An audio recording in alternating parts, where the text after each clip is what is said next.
All right, hi everyone. Welcome back to Reference Board, where we hunt for inspiration and analyze references that we gather from sources like video games, movies, etc. The general purpose behind these exercises is to just try and absorb inspiration through osmosis. So today we'll do a reference breakdown. I've got 11 possible categories, so different types of video games, and I'm generating a random number. So 2, what's number 2? Oh, Google Maps, actually. So this isn't actually a video game, but I have gathered stuff from Google Maps. This should be an interesting one. All right, so here we are. And I should also say that these reference boards are available on my Patreon in case anyone wants to follow along or do the exercises for themselves if they find it educational. So oftentimes when I get to the evenings of my day and I just want to do something low resolution, and especially if I'm speaking to friends, I'll simultaneously just look through random places on Google Maps. Now, all of these come from London. Obviously, it's my favorite city, so I spend a lot of time looking around it, refamiliarizing myself with it, finding little nooks and crannies that I didn't know existed because Street View is such an amazing tool. And for a couple of sessions while I looked around, I grabbed pictures of things that I thought were interesting that might be worth looking at. You know, some things that would obviously flag up for me as being unique in some way. I mean, obviously from a first glance here, we can see the architectural choice here with the pillars or I-beams, or I don't know if we can even call them I-beams anymore, but it's interesting. And then conflicting styles here, forming a unified function, the juxtaposition of architectural styles. And yeah, I mean, there's a lot that I kind of get obsessed with when I have a look through the region. So there are 33 references. Again, I'm going to roll to see what we should start with because of my choice paralysis. Oh, it straight up gave me 33, so that's this last one here. And the software I'm using for these annotations and everything is PureRef, in case you didn't know. It's free to download, but if you want to use it commercially, like I technically am with these videos, then you can pay a little bit, but it's not much. So in London, this is something that I might have said in different videos about the city, but one thing I love about it is it's basically like a theme park for styles. Architectural styles, spatial layouts, and everything like that. And part of the reason for that is because the city hasn't been designed. It's been grown from the inside out. Obviously, the city hasn't been designed is a bit of a weird statement because everything we're looking at has been designed in some way. But what I mean for people that come from a country like America, for example, or the United States, that's much more new, you'll find that with urban planning and stuff, more is often done in the design phase compared to older cities, like European cities that have grown from the inside out as towns and villages naturally. So the actual outgrowth is more reactionary than designed, which is why, in a lot of American cities, it's very much a lot of crossroads, and a car is essential because the spaces between things have been designed out, like his residential sector, his commercial sector, etc. Whereas in a lot of ancient European cities, things are much more spaghettified and intertwined, and the width between different roads is really inconsistent because they used to be like footpaths or main roads, and the actual decision of what would become what was just organically grown out from need and necessity based on who lived there at the time and how things needed to be moved around. So one of the reasons why I call a city like London a theme park is because you basically have all of that. No matter where you are and where you stand and where you look, it's like picking a random point in a spectrum of an alternating style. Is this a modern design? Is this an organic old design? Is this something in between? Is this space for a lot of people, for a small amount of people? Is this a more urban, a more industrial function, etc.? And what overlapping ideas are at play here? So when we look at something like this, and again, the point of doing breakdowns like this is to see if you could take something compelling away, is we see a real life picture of so many different styles, and some of them maybe only be slightly different. When we look at them, we can see they were probably made around the same time period, and some are much more drastically different, where we can tell they may or may not have different functions. If someone was to make a 3D artwork like this, without it being based in real life, they might receive the critique of being told, oh, it looks like you've slapped a bunch of different styles of kit bash buildings together. It doesn't make any cohesive sense. The narrative isn't consistent here. It would be like taking something from the 15th century and slapping it in the 19th century. But realistically,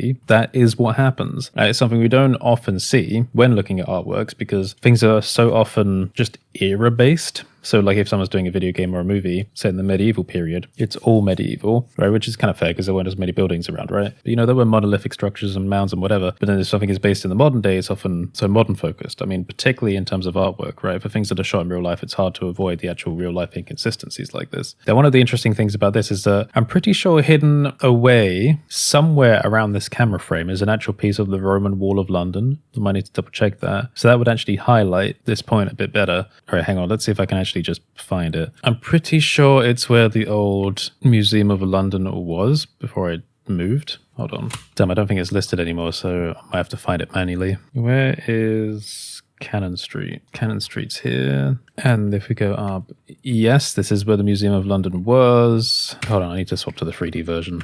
All right, so as I look around, I'm starting to notice what I think are the right buildings here. So yes, this one here is this one here. So we are actually standing in that little round road bit there, and to the right of where we are, we see a literal section of the old Roman Wall of London. So again, it's an interesting example of how the juxtaposition of time periods is a very genuine marker for like a consistent narrative in spatial areas. So that is something I think that people should take away for artworks and like area design, is that no matter what you're doing, always consider the time period. If you're making a fictional world, it's so easy to get lost in the now moment of whatever period you're focusing in. Like no matter what it is, sci-fi or fantasy design, time is a consistency between all things. And it's not always something that has to be explained. If I drop us in here, if you are doing world design, you can place things in the world that maybe even the inhabitants don't understand, because again, consider that even for us in the modern day, we still don't understand our own history. In fact, it's probably quite a smart idea that things aren't actually stated objectively and left open to interpretation. It's what me and my friends consider the Eldritch style in the way of the, when doing things like gods and kind of dark fantasy motifs, where we're trying to like understand the motives of like deeper powers behind things.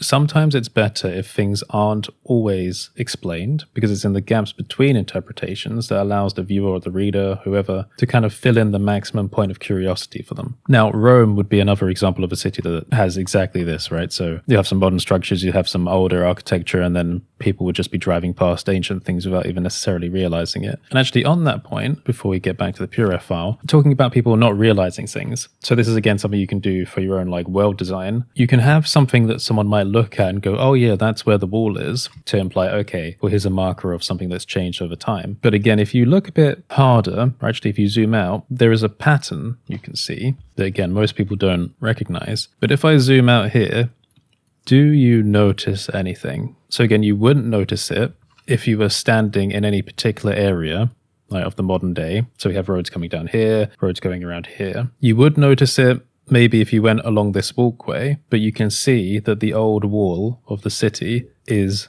cutting through where the modern day areas are today. So from the old perspective, the ancient perspective, top down, it's got its own pattern, and then the modern day has its own one overlaid. So if you're doing something like the world city map design for your own like fictional worlds, consider it from this multiple perspective situation where people in different eras have their own purposes or their own work, etc., their own modes of direction and movement based on need and necessity for a space. So think about the past and how people would have moved things around and defended themselves. Then you can overlay the future as things have changed. Maybe like core routes have maintained, others have disappeared, maybe like the water level of a nearby river has raised or lowered, and then that changes the available terrain. And then with that, you can start to get creative and go, oh, well, I wanted a commercial district to tavern here, but given what I've designed for the past, it looks like something should be slicing through this. So in that way, it can help to make your kind of spatial design more authentic and interesting. And you end up with a situation here where this is the Barbican area of London, which is really interesting. I can't tell. I think these are like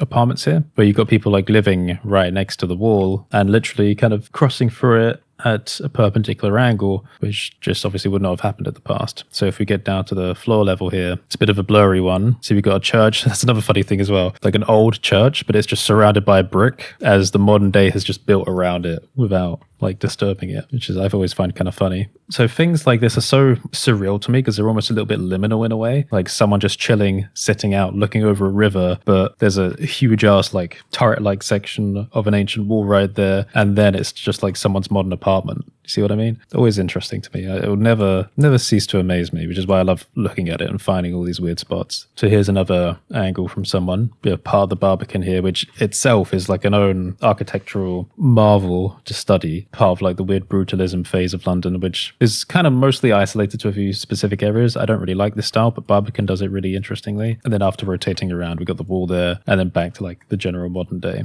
What the hell is going on there? I shouldn't get distracted. We'll come back to the Barbican for like another video or something, but yeah, we got to try and focus. So this one so far has been less of an intrinsic, let's look and study what we see. We can do that now, but I've given you like the theory about conflicting styles built up over time. Here, let's just make some observations then. So for some visual things that might interest you. Typically, I hate seeing patterns like this, especially in artwork, just because it looks so basic, you know? It's easy to do like quad and square based things in a 3D modeling software. So when I see it, it looks lazy and like basic, but things like that do actually exist Not often, but they do. Sometimes the conflict of different geometries, so we've got a square here and a circle there, will look interesting internally. So if you imagine if you're standing in and if you could look up through this kind of atrium-like area and look out through the glass, that would actually provide you with an interesting visual, because you'd see like a semicircle of light coming in, followed by a section where it wasn't, and then the next section it would come in, etc. So again, the juxtaposition of geometries is interesting. What we'll also see here is that throughout London, there are a lot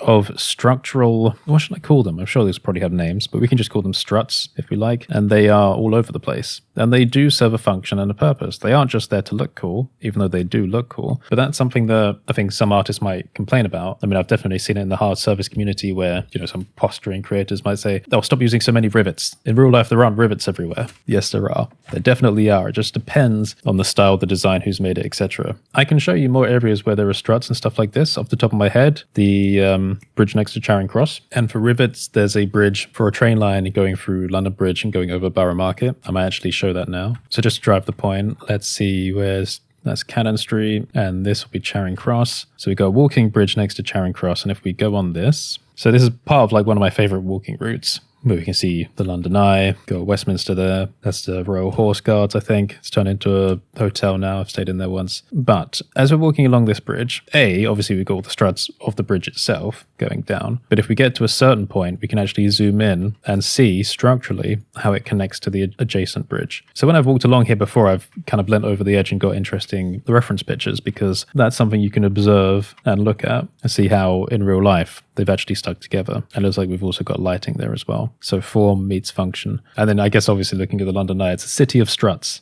everywhere. I'm calling them that. I don't know if that's the appropriate name. And just since I mentioned rivets and stuff as well, again, maybe rivets isn't the right name, rivets, divots, whatever. If we scroll in here, get under the bridge, wow, that's bad quality. We'll see things like this. So obviously in artwork, if you're overdoing things and doing an obviously repeating pattern, it might look lazy. But again, in real life, like those things do exist, but it is difficult to make them convincing if people are already expecting like a repeatable pattern. So in this way, it might be interesting to analyze the subtle inconsistencies of how they look and the grunge that forms between them, and maybe defects or where things have fallen out and stuff like that. Actually, that's a bit concerning.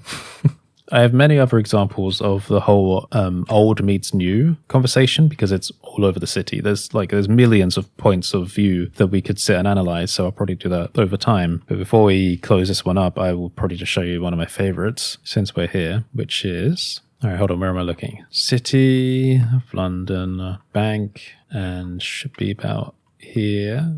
Let me get... Aha, here it is. But I swear there's one that's more summary. Yeah, a bit like that.